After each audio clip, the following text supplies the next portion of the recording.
Sobat Kairos yang dikasihi Tuhan Yesus Kristus, renungan firman Tuhan bagi kita saat ini tertulis dalam kitab Yehezkiel pasal 3 ayat 17. Demikian firman Tuhan. Hai anak manusia, aku telah menetapkan engkau menjadi penjaga kaum Israel. Bila mana engkau mendengarkan sesuatu firman daripadaku, peringatkanlah mereka atas namaku. Demikian firman Tuhan. Sobat Kairos, firman Tuhan dalam renungan hari ini, kita mengenal satu istilah, yaitu penjaga.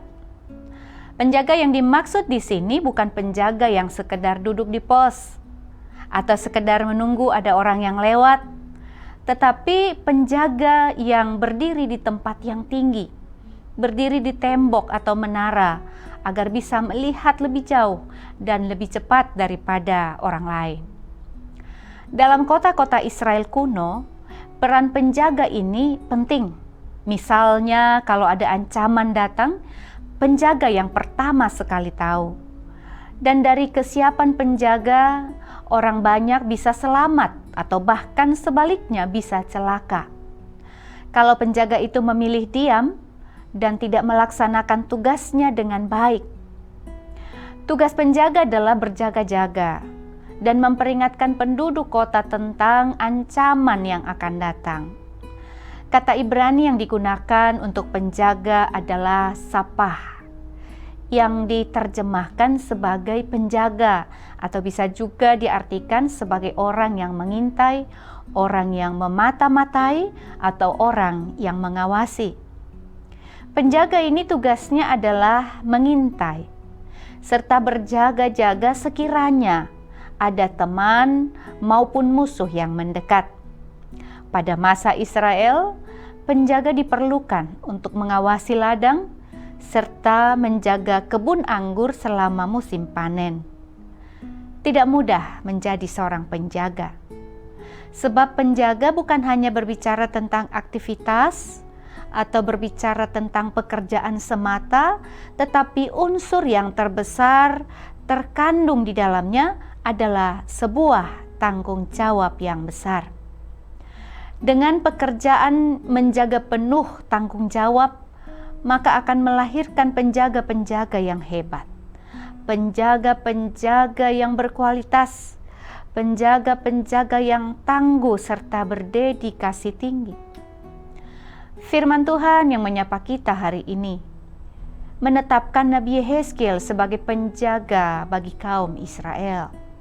Dan tugasnya adalah yang pertama menjadi pengawas bagi kaum Israel. Yang kedua, menjadi penjaga itu berarti memberi peringatan kepada kaum Israel tentang bahaya dosa dan hukuman Tuhan, serta meminta Israel untuk bertobat.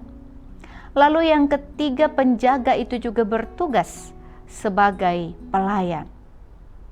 Itulah tugas yang diberikan oleh Tuhan kepada Yehezkiel. Ia dipanggil untuk melayani Tuhan dan juga kaum Israel dengan menyampaikan firman Tuhan dan melakukan tugas-tugas yang diberikan oleh Tuhan. Sobat Kairos, firman Tuhan ini menyapa kita hari ini. Sama seperti Yehezkiel, kita juga dipanggil. Kita masing-masing dipercayakan oleh Tuhan tugas dan tanggung jawab sebagai penjaga bagi sesama kita. Kadang kita tahu ada saudara kita yang mulai menjauh dari Tuhan.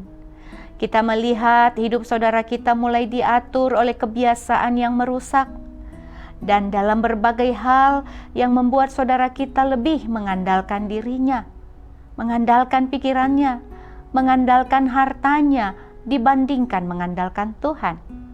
Bahkan yang lebih ekstrim lagi, kemajuan zaman dan juga kemajuan teknologi membuat banyak orang menaruh harapannya di sana.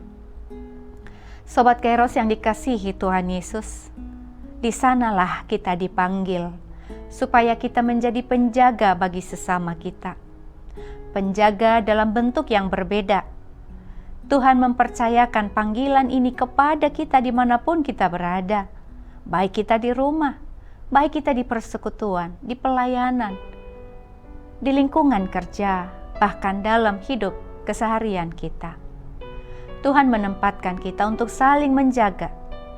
Menjadi penjaga bagi sesama berarti berani mengasihi, bahkan berani mengingatkan dan bersedia menegur dengan cara yang benar, pada waktu yang tepat, dan dengan hati yang ingin menyembuhkan, supaya saudara kita sungguh-sungguh berbalik dan hidup dalam kehendak Tuhan. Kita harus menegur dengan kasih, namun sekaligus tegas terhadap dosa, dan tentunya tetap setia kepada firman Tuhan. Tuhan kiranya menolong kita menjadi penjaga bagi sesama kita. Amin. Selamat beraktivitas Sobat Kairos, Tuhan Yesus memberkati. Shalom.